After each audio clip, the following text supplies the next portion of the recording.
Selamat datang di channel saya Serangga Gatal. Jangan lupa di subrek, like and share. Mimin doakan semoga kita sehat semua. Oke, kita mulai.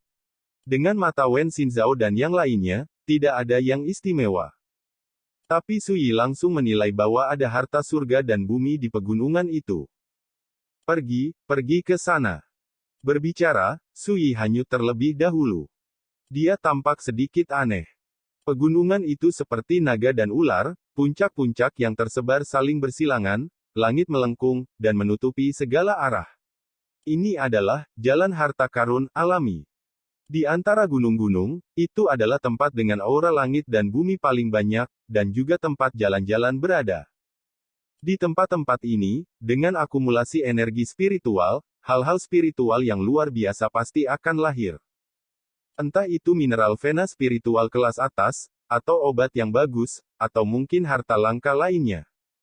Singkatnya, gua harta karun dao besar seperti itu, jika ditempatkan di Kyushu liar, sangat langka, cukup bagi silsilah dao besar untuk mengirim pasukan untuk memperjuangkannya. Sui tidak menyangka ada tempat seperti itu di tempat yang tidak diketahui dan misterius ini. Jika alam rahasia ini benar-benar tanah leluhur Sumi Sengge, itu tidak akan mengejutkan. Sui diam-diam berkata. Dengan cara ini, dupa garis kerajaan Taoisme dapat berkembang dan bertahan selamanya. Jika itu adalah tempat biasa, itu tidak dapat mendukung kebutuhan kultivasi karakter tingkat kaisar, dan secara alami tidak mungkin untuk menjadi tempat di mana Taoisme tingkat kaisar berakar. Segera, kelompok itu tiba di pegunungan. Aura di sini terlalu kuat. Ge Qian tampak terkejut. Begitu dia tiba, dia dengan jelas memperhatikan bahwa aura di pegunungan penuh dengan kekayaan dan turbulensi seperti udara yang menembus langit dan bumi. Jika kamu berlatih di sini, kamu tidak akan bisa berubah dan menerobos hati dan pikiran. Dibandingkan dengan tempat ini, gua teratas di Istana Dewa Surgawi jauh lebih rendah. Tidak heran para penjahat kuno itu memiliki latar belakang dan basis kultivasi yang luar biasa. Mereka telah berkultivasi di tempat di mana energi spiritual berlimpah sejak mereka masih muda. Yue Xichan menghela nafas. Dibandingkan dengan tempat ini, energi spiritual di benua Changqing hanyalah tandus dan langka sampai batas yang keterlaluan. Kultivasi Dao bukanlah sesuatu yang bisa dicapai dalam semalam. Jika Anda ingin membuat pencapaian di Dao, Anda secara alami sangat diperlukan. Sui berkata dengan acuh tak acuh, tetapi jika Anda ingin melangkah lebih jauh dalam Dao, penempaan kondisi pikiran Anda adalah hal yang paling penting. Jika Anda berpegang teguh pada Dao, Anda tidak akan dibingungkan oleh hal-hal eksternal. Jika Sing Sing tidak cukup, Anda pasti akan tersesat di Dao. Wen Xinzhao, Yue Xichan, dan Ge Qian semuanya terkejut dan berpikir. Dalam beberapa saat, rombongan tiba di antara pegunungan. Pola seperti itu adalah kanopi langit, menutupi segala arah, yang merupakan jalan alami. Lembah ini memiliki jangkauan lebih dari 10 mil, tersebar dengan beberapa bukit rendah dan hutan, dan sungai seperti ular, mengalir melaluinya. Kabut aura yang samar, seperti kerudung, menambah warna misterius pemandangan di lembah. Di tengah lembah, ada sebuah danau kecil. Danau ini luar biasa. Air danau memancarkan udara dingin sedingin es biru, dan tanah di sekitar danau membeku dengan lapisan es yang tebal, dan tidak ada rumput yang tumbuh. Di tengah danau, ada bunga teratai yang menyala seperti api. Pesona yang lengkap dan suci. Ketika Anda melihatnya dari kejauhan, Anda dapat melihat teratai ini bermandikan cahaya aura yang luar biasa. Daun teratai merah dan bunga hitam putih saling melengkapi, membuatnya berwarna-warni dan megah. Ini adalah Wen Xinzhao, Yue Xichan, dan Ge Qian semuanya terkejut. Itu sangat berharga. Sui berkata dengan santai, jika Anda memperbaiki batangnya, Anda dapat memahami sajak api, dan jika Anda memperbaiki bunganya, Anda dapat memahami rima yin dan yang masing-masing.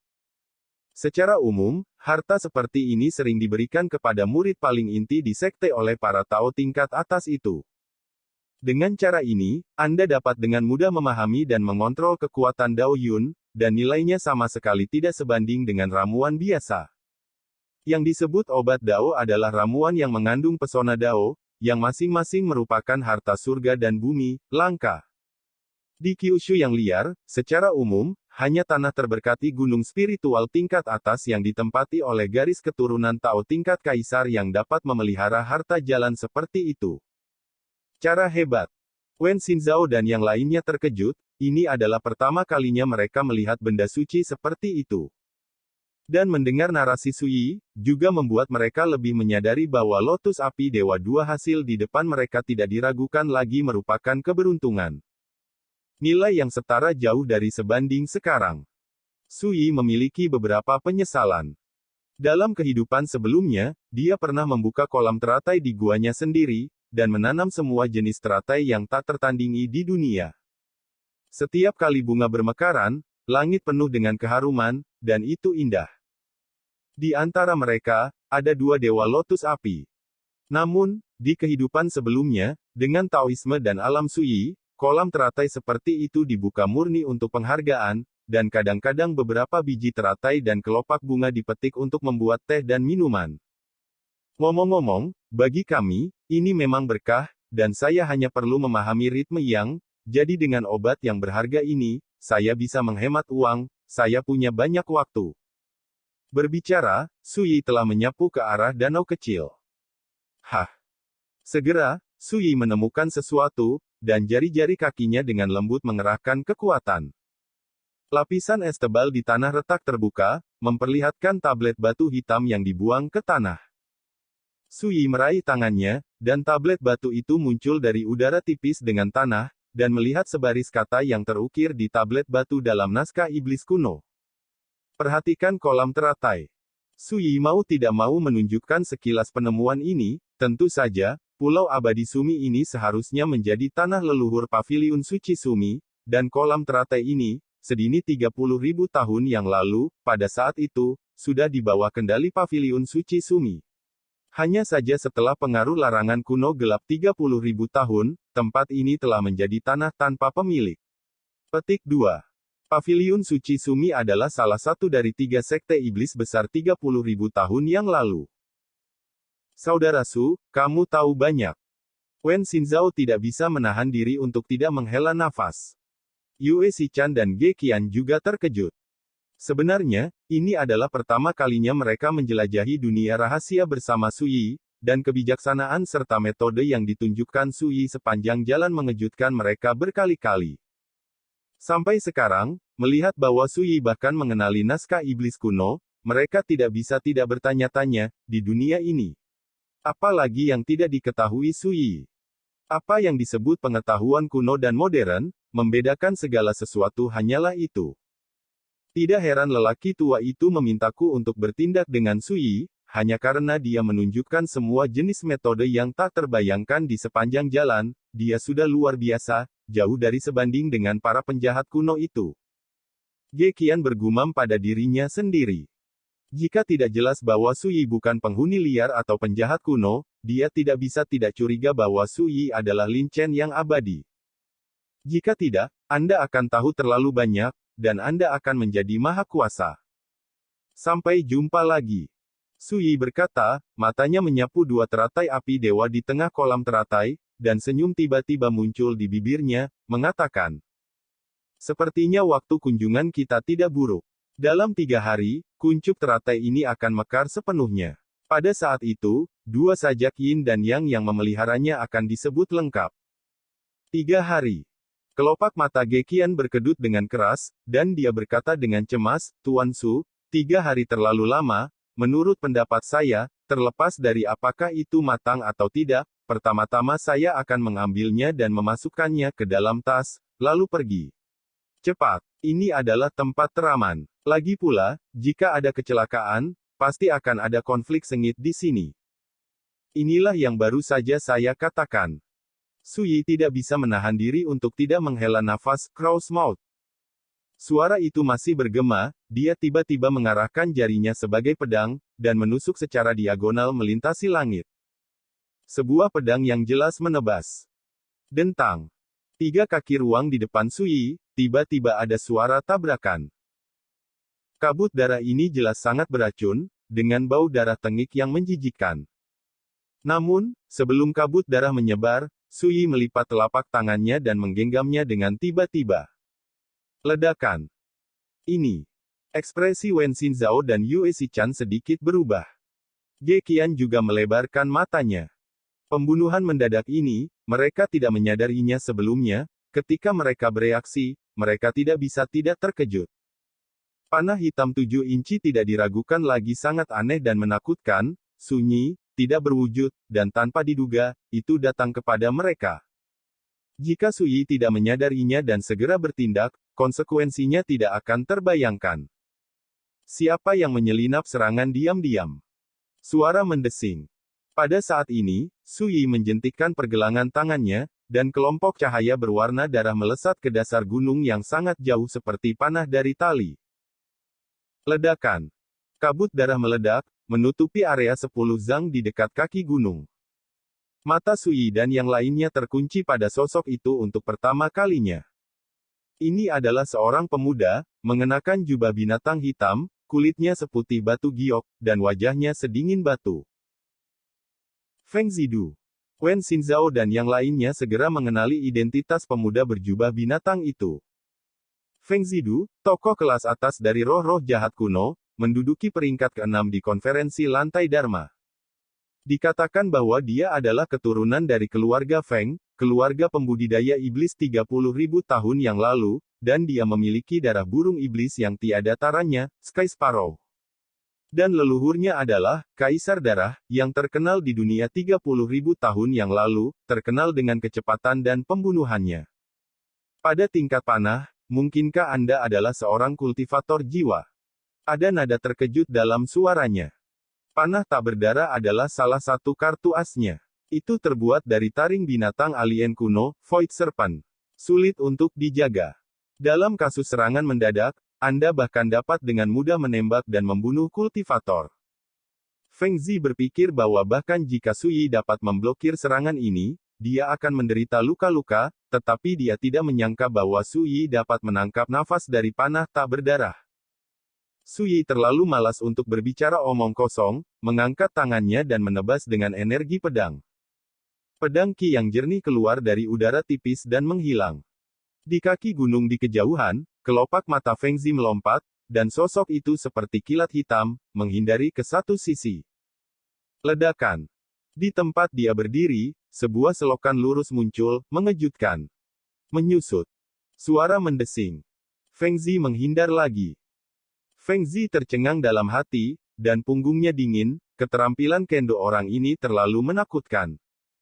Ternyata itu adalah warisan yang berhubungan dengan jalan bayangan.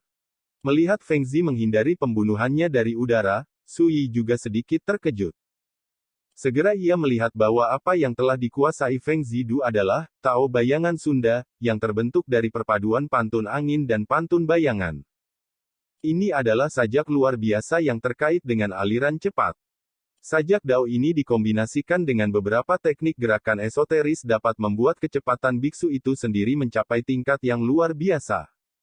Sui, aku tidak ingin menjadi musuhmu.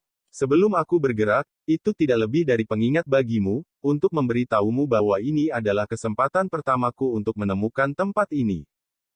Feng Zidu memegang busur tulang hewan besar di tangannya, berdiri di atas batu dan berkata dengan suara yang dalam, jika kalian semua pergi sekarang, aku bisa berpura-pura tidak terjadi apa-apa sekarang, kalau tidak. Sebelum dia bisa selesai berbicara, Sui berkata dengan tenang, ini hanya pertarungan untuk peluang, mengapa repot-repot? Hai. Feng Zi mencibir, dan matanya yang abu-abu coklat bersinar dengan niat membunuh. Dia mengambil panah hitam kecil 7 inci dari tabungnya, menarik busur besar dari tulang binatang, dan menembaknya dengan keras. Berteriak. Hitam. Panah kecil berwarna menghilang tanpa suara. Sui bahkan tidak melihatnya, dia mengulurkan tangan dan meraihnya. 3 kaki dari Wen Xinzhao di depannya, kekosongan bergejolak dengan keras, dan panah hitam kecil 7 inci digenggam dengan kuat dan jatuh ke telapak tangan Sui.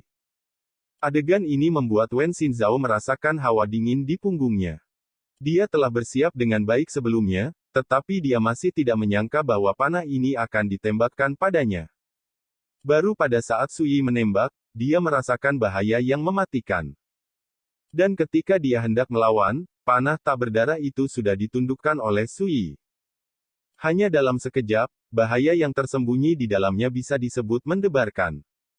Ketika Yue Chan dan Ge Qian melihat adegan ini, mereka tidak bisa menahan diri untuk tidak terkejut. Panah tak berdarah ini tidak diragukan lagi terlalu aneh dan berbahaya. Jika bukan karena Sui kali ini, dengan kemampuan mereka, saya khawatir mereka hanya dapat menghindari keunggulannya, dan mereka tidak dapat bersaing dengan karakter seperti Feng Zidu. Di kejauhan, Feng Zi mendengus dingin, matanya melonjak, dia mengangkat tangannya dan mengeluarkan 9 anak panah tak berdarah, dan menembakkannya dalam satu napas. 9 panah tak berdarah menghilang dari udara tipis. Jika saya beralih ke kultivator lain, saya khawatir saya akan menghindar lebih awal, karena tidak mungkin untuk menangkap aura dan lintasan 9 anak panah. Tetapi dalam pengertian spiritual Sui, jejak 9 anak panah ini terlihat jelas. 8 anak panah dibagi menjadi 4 pasang dan ditembakkan ke arah Wen Xinzhao, Yue Chan, dan Ge Qian. Dengan kata lain, masing-masing dari mereka akan terkena 2 panah tak berdarah. Yang paling menakutkan adalah bahwa lintasan setiap anak panah berbeda, ada yang lurus, ada yang berliku-liku, ada yang tersapu ke langit dan kemudian menggantung, ada yang seperti burung layang-layang menyalin air, menempel ke tanah ke depan. Dan yang terakhir menembak kedua dewa api teratai di tengah kolam teratai. 9 anak panah semuanya sangat cepat dan memiliki lintasan yang berbeda, tidak memberi orang kesempatan untuk berpikir sama sekali. Pukulan ini tidak diragukan lagi sangat ganas. Ledakan. Tirai seperti pedang melesat keluar dari langit. Ledakan. Dalam sekejap, Sui menembak seperti listrik, dalam sekali jalan, ke-9 panah tak berdarah dikalahkan. Kemudian, jubah lengan bajunya melambai dengan keras. Ledakan. Badai kekuatan yang mengerikan menyapu. Kabut darah yang terbentuk oleh ledakan 9 panah darah tak beraturan tersapu. Seperti angin dan awan. Adegan itu, Wen Xinzhao dan yang lainnya mendebarkan dan mengejutkan. Tetapi pada saat ini, Feng Zi di kejauhan tiba-tiba berteriak, "Lakukan!" Suara itu masih bergema. Ledakan. Pembunuhan mendadak ini fasih dalam kata-kata cepat, akurat dan kejam. Ketika Wen Xinzhao memperhatikan mereka, tombak itu telah menembus tubuh Sui di udara. Pada saat itu, mereka bertiga mengepalkan hati mereka, wajah mereka berubah total, dan mereka berteriak. Saudara Su. Tuan Su. Adegan ini terjadi terlalu cepat, siapa sangka lapisan es kolam teratai ini. Di bawahnya, apakah ada lawan yang lebih seram dan menakutkan? Apa yang kamu panggil begitu keras, aku belum mati.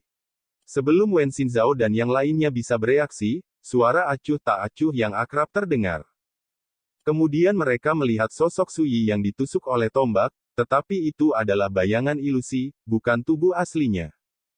Pada saat ini, Sui sudah berdiri di tanah di mana lapisan es pecah, meraih tombak yang tertusuk dengan satu tangan dan menariknya dengan keras. Ledakan. Sesosok dan tombaknya ditarik keluar. Pria berbaju hitam itu sangat lemah sehingga dia bahkan tidak bisa mengangkat satu jari pun, yang benar-benar mengubah kulitnya, dan dia hampir keluar dari keterkejutan. Selamatkan aku, pria berbaju hitam itu berteriak. Namun, Sui membalikkan tombak di tangan kanannya, dan tombak itu menusuk dengan keras ke lapisan es di sisi lain. Ledakan. Lapisan es meledak, dan puing-puing memercik seperti hujan panah. Di bawah lapisan es, ada teriakan melengking. Jeritan berhenti tiba-tiba. Perhatikan baik-baik, masih ada seseorang yang bersembunyi di bawah lapisan es, dengan pinggang kucing dan busur, memegang pisau pendek hitam, jelas berencana untuk bergegas keluar untuk menyerang. Dia sepertinya tidak menyangka, dalam keadaan seperti itu, bagaimana Sui menemukannya. Darah memenuhi ladang, dan ladang itu sunyi senyap. Pria berbaju hitam yang dijepit leher Sui ketakutan dan membeku di sana. Tidak jauh, Wen Xinzhao, Yue Chan dan Ge Qian berkeringat dingin dan ekspresi mereka berubah. Adegan sebelumnya terjadi terlalu cepat dan terlalu berbahaya. Pertama, Feng Zidu menembak serangkaian 9 anak panah dari udara, dan tepat setelah pembunuhan itu diselesaikan, pria berbaju hitam itu tiba-tiba bergegas keluar dari bawah es, tombak yang diarahkan langsung ke Su Yi pergi. Pria berbaju hitam itu ditangkap oleh Su Yi dalam satu gerakan. Tapi siapa sangka ada sosok yang tersembunyi di bawah lapisan es itu. Tetapi bagi Su Yi, semua ini tampaknya bukan ancaman, dan dalam sekejap mata, dia akan membubarkan semua pembunuhan dan kesengsaraan di telapak tangannya. Sikap santai sangat mengejutkan semua orang yang hadir. Bagaimana ini mungkin? Feng Zi, yang berdiri di atas batu di kaki gunung yang jauh, melebarkan matanya dan bergumam tak percaya. Sebelumnya, dia yakin bahwa berdasarkan jebakan yang dipasang di sini, dia akan menjadi karakter yang paling kuat seperti Su Yi, Huan Shaoyou, Yan Jingyun, Jingling Zhen, Mo Xingze, Del. Anda harus dipukul dengan keras bahkan jika Anda jangan mati. Tetapi siapa yang mengira bahwa Su Yi, dengan meremehkan, akan menyelesaikan semua jebakan dan penyergapan ini? Ada cara lain.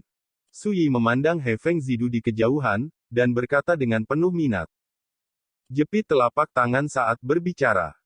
Pria berbaju hitam itu patah lehernya, dan kepalanya lemas dan bengkok. Kekuatan mengerikan itu benar-benar menghancurkan jiwa dan tubuhnya. Ledakan. Pada akhirnya, tubuhnya dibuang oleh Su Yi, dan dia tidak repot-repot melihatnya lagi. Sekian dulu update-annya, tunggu lanjutannya di channel saya Serangga Gatal, di subscribe ya guys. Terima kasih.